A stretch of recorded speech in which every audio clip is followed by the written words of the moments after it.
Hi, I'm Seth Freudberg. I'm the Director of Options Training here at SMBU in Manhattan. I'm also the head trader of SMB's Options Trading Desk.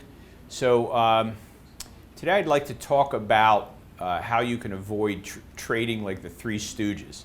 Now, I'm not sure how many people watching this video know who the Three Stooges were. I'm guessing many do.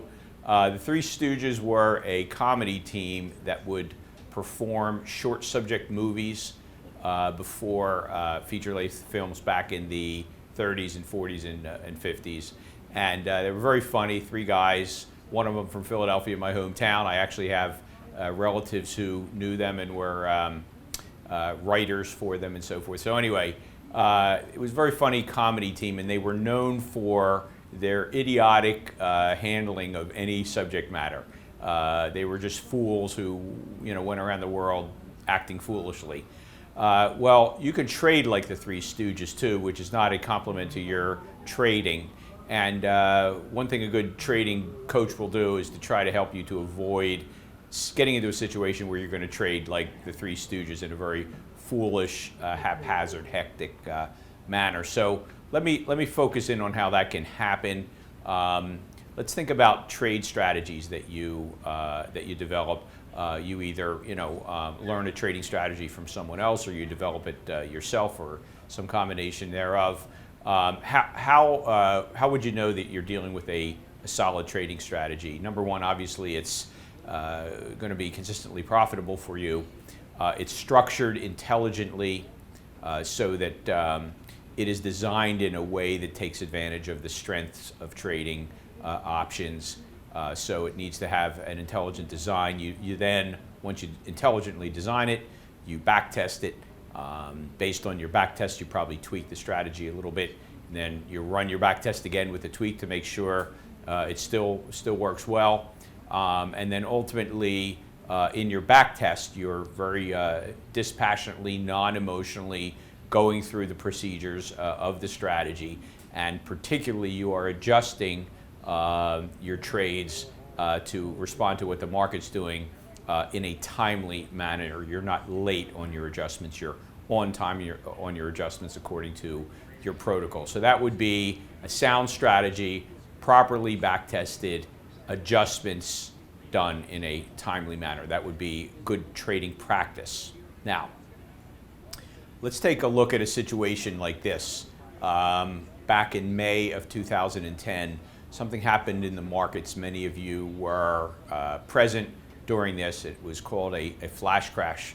The market had been selling off, and sometime around 2:30 in the afternoon this day, someday in early May 2010, the market suddenly, out of nowhere, crashed, literally crashed. Top blue chip types of stocks were selling for 75% of their or 25% of their value, for brief periods of time. It was unbelievable to watch this crash occur, and then there was a very large bounce which occurred after that, and so those were very intense moves that occurred in the market between 2 and I guess 3:30 in the afternoon, something like that, one fine day in May. Well, when you're in a market like that and you've got positions on, unless you are the type of trader who just does not trade in panics like that, and there is a school of thought that says that, but if you're following your protocols and dealing with the fact that you don't know where this sell-off is going, then you are going to have to adjust your trades during that flash crash. And if you do that, then I want you to consider whether you will be able to trade based on your backtesting protocol and your timely adjustment protocols. Let's say you have one trade on. Would you be able to do that? The answer is probably yes. You'd probably be able to adjust that trade, assuming there is available market for what you're trying to do, which actually during a period of the flash crash was not the case, but during most of the flash crash, it was the case. If you have 2 to 5 trades on, you'll be struggling, but you will be able to keep up with those trades. Some of them you will be adjusting slower than others because you can most likely only adjust one at a time. Beyond that, you're going to get into trouble. And you're going to get into trouble because you're going to have, let's say you've got 8 trades on, 9 trades on. Well, you're dealing with them one at a time in a high pressure circumstance. Number one, you're probably going to make execution errors because you're very worried about all the other strategies that you're not addressing. But more importantly, you're not addressing them. You're not addressing your other trades. They're sitting there suffering from the move, and because you are focusing on one adjustment, you can't be focusing on all those other trades. So they're being triaged out, basically, like a patient in an emergency room. You know, they're going to take the person who's severely injured much more quickly than the person who has a temperature. And so you're going to triage out certain trades. They're going to suffer. So think about what that means. What that means is you are not trading your strategies like you back-tested them. And if you consider your back-testing to be the backbone of your intellectual reason why you're trading the strategy, but you're not actually adjusting it that way, you got a problem, and you will not be a successful trader. So you've got to limit the size of the number of trades that you are trading.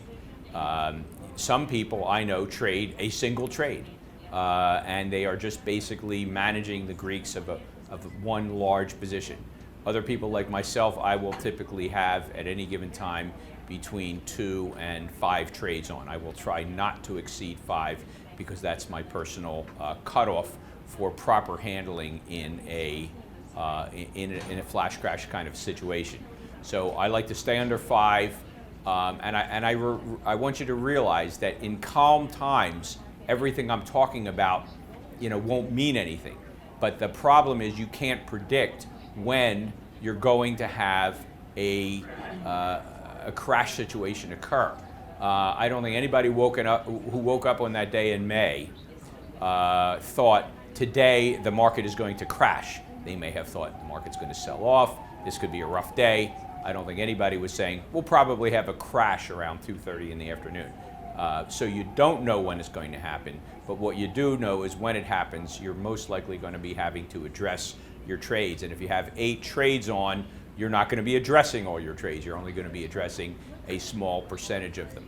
So if you don't control the number of trades that you have, if you just get carried away and you end up with 8 or 9 or 10 or 15 trades on at the same time, you will end up trading like these guys, the 3 Stooges.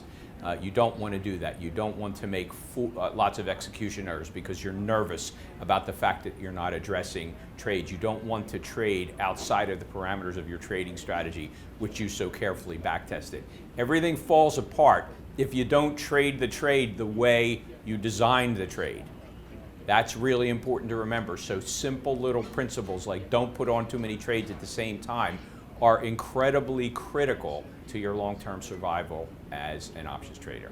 So please limit the number of trades you're in at the same time, not for the normal calm times, but for the unpredictable, complicated situations which occur in a big crash or a big melt up of some sort. It can be a move to the upside that's very dramatic or a move to the downside that's very dramatic. Either one of those can create serious issues for you if you have too many trades on. Thanks very much, and we'll see you next week. Become a member of our trading community by joining SMBU Premium. Each month, as a community, we'll work together to improve our trading with a shared hour of learning. On our trading desk in New York City, the best traders continually grow. In fact, the best traders trade to grow. SMBU Premium is packed with 12 webinars, one a month, focused on market-specific trader training that will help you become a better trader by the end of the month. Invest in yourself. Invest in your trading. As I wrote in the playbook, tomorrow you can be better than you are today. SMBU Premium. How good can you be?